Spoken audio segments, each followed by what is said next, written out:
Here is a question worth sitting with. Why do two homes with the exact same square footage, built by the exact same builder, in the exact same year, feel completely different the moment you walk in? One feels like a quiet five-star hotel. The other feels like a shoebox with furniture in it. Same bones, same budget bracket. Two entirely different feelings. Picture a plain builder-grade room first. White trim cutting hard lines around everything. A bare mirror floating over the sink. Outlets punched into the walls like little white stamps. Now picture that same room after a handful of small considered changes. Nothing was gutted. No walls came down. And yet it reads as designed, intentional, finished. That gap is what we are going to walk through today. And the whole idea rests on one thought that took me years to really understand. Luxury is not what you spend. Luxury is what you consider. The homes that feel expensive are not the ones with the biggest renovation invoices. They are the ones where someone paid attention to the details most people never think about. So today, I am walking you through 10 of those details, 10 projects you can do to your own home, and here is the promise. Every single one of them comes in under $500. Some of them far under, and a few of them cost almost nothing at all. Let's begin with the smallest changes of all, the ones nobody notices, which is exactly the point. The first thing that quietly cheapens a beautiful wall is something you probably stopped seeing years ago. The outlet covers. On a painted wall, and especially on a wall with color or wallpaper, those little white plastic rectangles chop the whole surface into pieces. Your eye catches every one of them. Compare two walls. The first has a deep, moody paint color running across it, interrupted every few feet by a bright white plastic square. The second has that same color running unbroken, wall to wall, because the covers have simply disappeared into it. The trick designers lean on is the paintable cover plate, finished in the exact wall color so it melts away. On wallpaper, the same idea, blended so the pattern reads as continuous. It is the kind of detail that costs a few dollars a room, and it does something strange and wonderful. It makes the wall feel calm, whole, like the color was always meant to be there.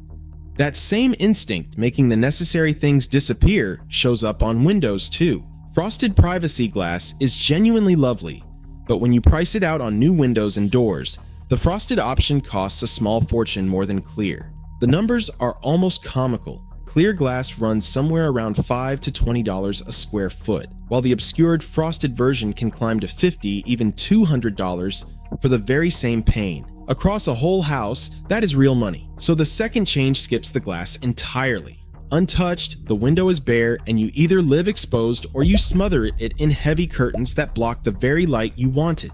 With the film on, the glass carries soft frost, light pouring through, privacy intact, and not a curtain in sight.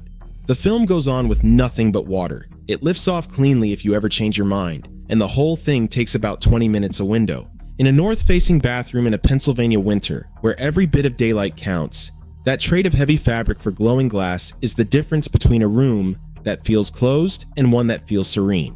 The third change is the one your guests feel before they consciously notice it, and it is all about touch. Every home has contact points, the things a hand actually lands on. Door handles, cabinet pulls, and in most builder homes those are hollow, lightweight, and faintly plastic. There is a real psychology to weight, and it is better documented than you might expect. Researchers who study what is called embodied cognition have found that people consistently judge heavier objects as more important, more serious, and more valuable. A reflex sometimes called the haptic quality heuristic.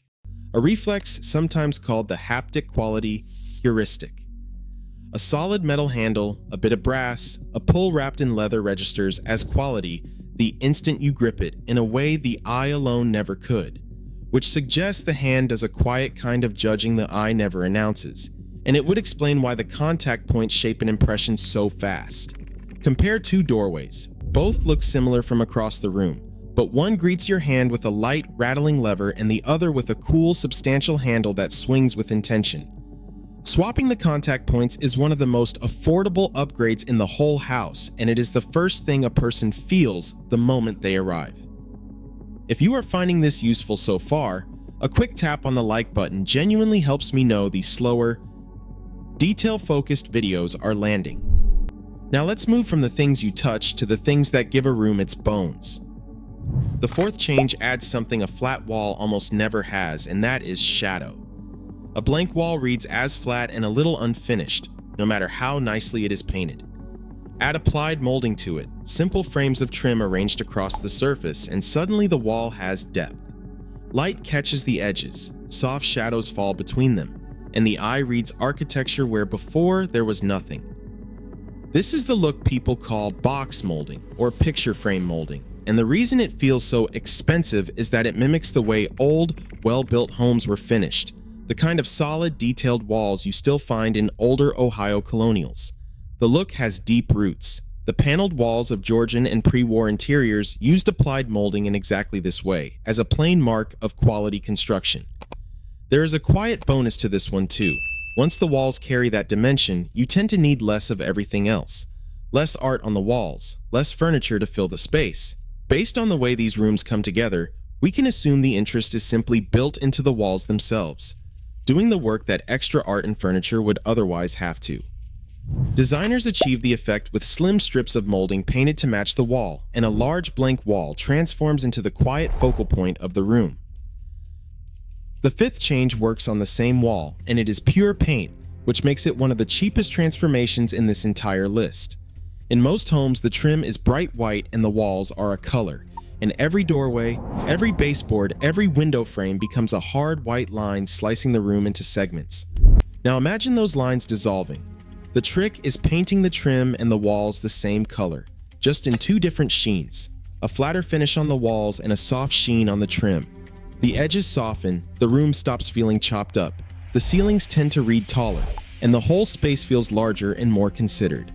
This is the quiet cousin of a technique the design world calls color drenching, and the heritage paint house Farrow and Ball, which helped make it popular, explains the effect plainly.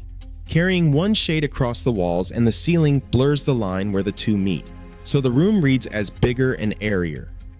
Design editors at magazines like Architectural Digest have covered the same idea for years. The eye can no longer find the hard edge where the wall ends and the trim begins, so it reads the surface as one continuous, taller plane. It is reversible, it is forgiving, and it costs almost nothing but the paint. I will be honest that painting trim is finicky, patient work, and there is no shame at all in bringing in a pair of steadier hands for it. But the payoff, a room that feels like it exhales, is hard to beat for the price. The sixth change rescues a fixture almost every builder bathroom shares. The flat sheet of mirror glued straight to the wall. No frame, no edge, just a raw rectangle of reflection. On its own, it always reads as unfinished.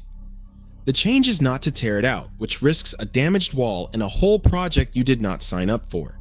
The change is to frame it right where it sits. As it hangs now, a bare builder mirror looks temporary. Framed, that same mirror instantly reads as a real piece, a designed object rather than a leftover. The frame can be painted to match the walls for a seamless look, or picked out as a gentle accent. It attaches with an adhesive made specifically for mirrors and glass. No screws, no drilling, no patching.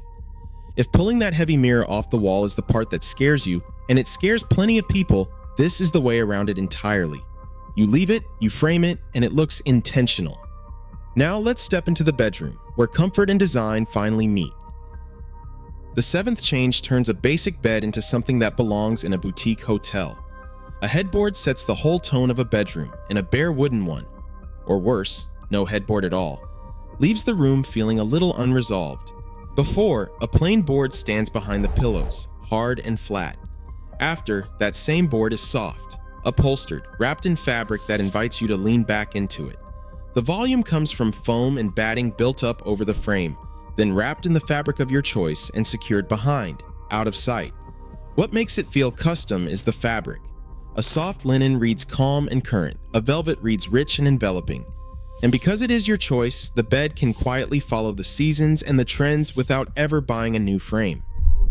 It is one of those changes that looks like a designer was involved, when really it was just a considered afternoon. The eighth change is the one that saves the most money by a wide margin, and it lives on your staircase. A proper stair runner, custom made to length, gets quoted at $2,000 to $4,000 with startling ease. Before, the stairs are bare, stained treads, a little cold and a little slippery underfoot.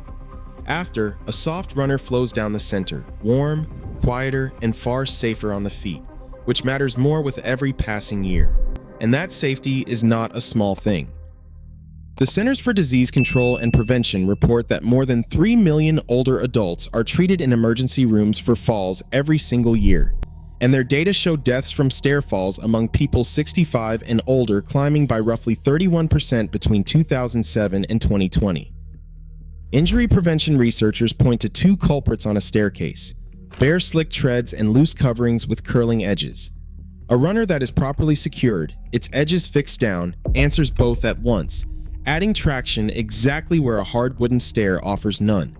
The way this gets done for a few hundred instead of a few thousand is with smaller standard runners, roughly 2.5 feet wide by 8 feet long, joined together to span the full staircase, with every seam tucked into the crease where a tread meets a riser so the join simply vanishes.